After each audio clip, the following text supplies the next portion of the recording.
Hey everyone, Jonathan here.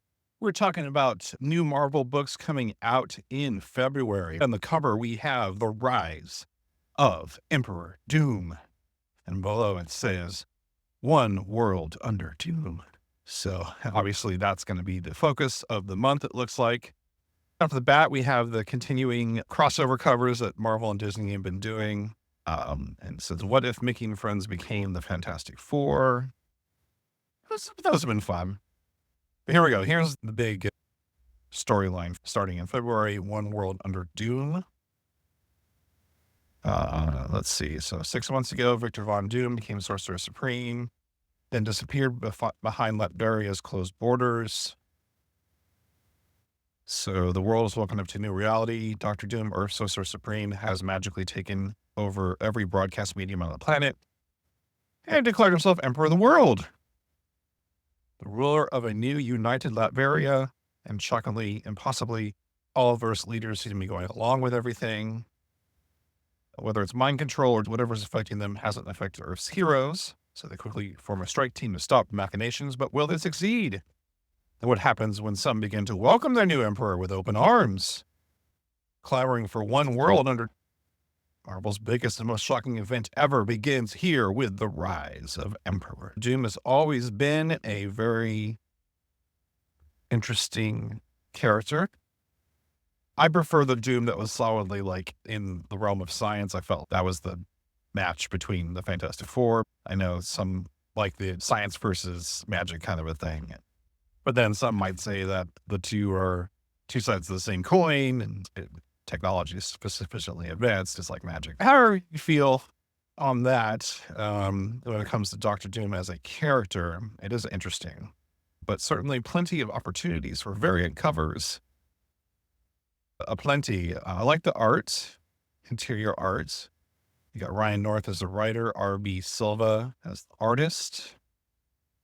So I do like the art.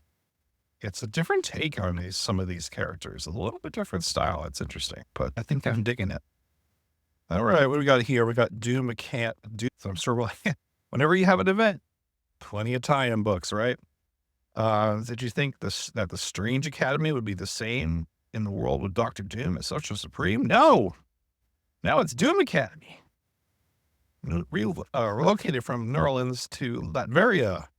The best magic school in the world, just got better, according to some. Start of the second year for Strange Academy students. Things will not go as planned. We got Thunderbolt's Doomstrike, limited series there. We've got Storm, number 5. X Factor, number 7. Fantastic Four, 29. Obviously, Doom tie-in. Obviously, Red Hulk, number 1. Thunderbolt Ross, in a cell deep below ground, is a prisoner of Dr. Doom, and he's not alone. Brilliant military, criminal, and political minds have been gathered against their will in a prison complex. And serves as the think tank to help carry out Doom's plan for global domination. But the Red Hulk has other plans. Machine Man, that's a deep cut. Machine Man, I was reading his book. Yeah, that's a very interesting character. I got Weapon X-Men. Let's see what they did there. 1 of 5 limited series. New Brock Carnage. Amazing Spider-Man. Sam Wilson, Captain America. 2 New Champions. Good old tradition of Marvel and DC Comics to have teams filled with mimers. What could go wrong? Power Man Timeless. He is unstoppable, indestructible, incorruptible, immortal, and utterly alone. He is Power Man, ripped from the breakout story in Timeless, the god-slaying, gamma-powered, iron-fisted sentry from the future. Luke Cage arrives in the modern Marvel Universe, only to discover a foe and a mystery that will challenge even his incredible abilities. Got Ultimate Black Panther, the new Ultimate Wolverine, which I'm not sold on, by the way.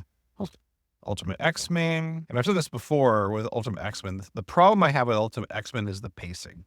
And the reason for that is it's done in a manga style, Japanese comic style. which is the pacing is spread out. Normally, that's not a big deal because a lot of times, at least for me, when I consume a manga, I'm reading a whole volume. So I'm going through a volume at a time.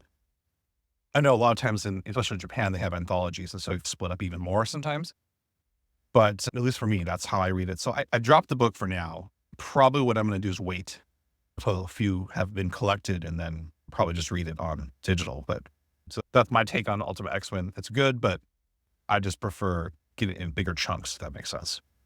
Ultimate Spider-Man looks like he's facing off against the Kraven, and then the Ultimates, number 9.